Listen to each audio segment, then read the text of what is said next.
ഇവന്റെ പേരൻസിനെയാണ് മടല് വെട്ടി കവളമട വെട്ടി പുറം വഴിയെ പൊളിക്കേണ്ടത്. ഇമാതിരി ചെറുക്കനെ വളർത്തി വെച്ചേക്കുന്നതിന് നാട്ടില് വന്ന ഒരു കച്ചറ വണ്ടിക്ക് കൊടുക്കാൻ കാശില്ലെങ്കിലേ എന്തേലും ഇല്ല. காலையில இருந்து சாப்பிடலக்கா, ரொம்ப பசிக்குதுக்கா, ஒரு 100 ரூபாய் ஜிபே போட்டு விடுங்கக்கா. அக்கா என்னக்கா 200 அனுப்பி இருக்கீங்க, ரொம்ப நன்றிக்கா.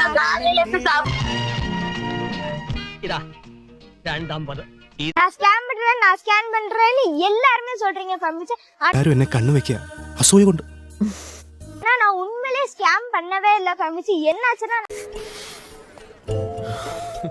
நம்ம ஒர்க் ஃப்ரம் ஹோம் ஜாப்னு போட்டிருந்தா ஃபேமிலி, அதுல ஒரு 10-20 பேருக்கு மணி லாஸ் ஆயிடுச்சு ஃபேமிலி. இப்போ ஏன் நான் மட்டும் தான் கேம் ப்ரொமோஷன் போட்டுட்டு இருக்கேன்னா, இங்க இருக்க எந்த யூடியூபருமே கேம் ப்ரொமோஷன் போடவே இல்லையோ. எப்படி அசால்ட்டா சொல்றீங்க? இவன் பேசல, இத நல்லா புரிஞ்சுக்கங்க மக்களே, இவன் பேசல இத. ஃபேமிலிஸ்க்கு தெரியும் ஃபேமிலி, நான் ஸ்கேம் பண்றேனா இல்ல நான் வீடியோ பண்றேனா இல்லன்னு. என்னோட குழந்தை லிட்ரல் சின்ன பையன், ஒன்றும் தெரியாது இவனுக்கு. இவனுக்கு என்ன ஊட்டுறாங்களோ அதை தான் சொல்றான். இவன் கூட இருக்க ஃபேமிலிஸ்க்கு தெரியும் ஃபேமிலி, நான் ஸ்கேம் பண்றேனா இல்ல நான் வீடியோ பண்றேனா இல்லன்னு.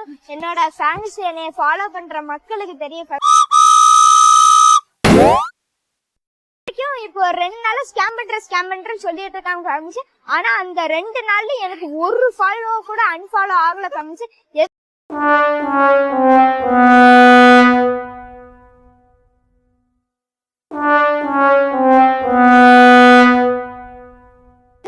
மக்கள் என் மேல வச்சிருக்க அந்த அளவுக்கு இருந்த நம்பிக்கை தான் ஃபேமிலி. அந்த நம்பிக்கையை நான் என்னைக்குமே உடைக்க மாட்டேன் ஃபேமிலி.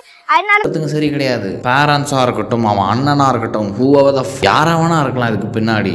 ஆனா அவங்க தான் இதுக்கு மெயின் ரீசன். ஆக்சுவலா இவனை பார்க்க பாவமா இருக்கு எனக்கு. சின்ன பையன் வாழ்க்கை இழந்துருவான் அண்ணா கொஞ்சம் இப்படியே போச்சுன்னா. நம்ம சேனல்ல இதுதான் கடைசி வீடியோவா இருக்கும். താറ് മേടിച്ചല്ലോ, ആ താറ് മേടിച്ചതും ഈ ഒരു ബെറ്റിംഗ് ആപ്പ് വെച്ചിട്ടാണ്.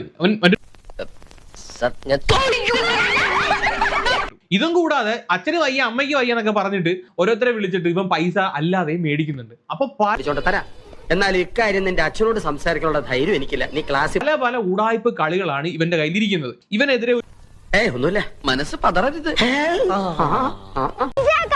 சூப்பர் பைக் நான் வாங்கிட்டேன் ஃபேமிலி.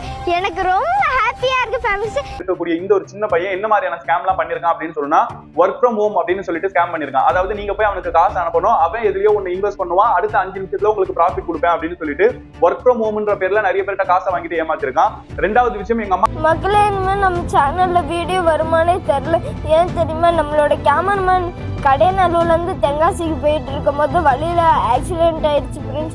அதனால நம்ம மூணாவது விஷயம், யாராச்சும் ஒருத்தவங்க பிசினஸ் பண்றாங்க இன்ஸ்டாகிராம்ல அப்படின்னு சொன்னா, இவங்களே அவங்களுக்கு வாலண்டியரா மெசேஜ் பண்ணி உங்களுக்கு நாங்க ப்ரமோஷன் பண்ணி தரோம் காசு கொடுங்கன்னு சொல்லிட்டு காசை வாங்கிட்டு அவங்களுக்கு ப்ரமோஷன் பண்ணி தராம அவங்க கிட்ட காசை வாங்கி ஏமாத்திருக்கான்.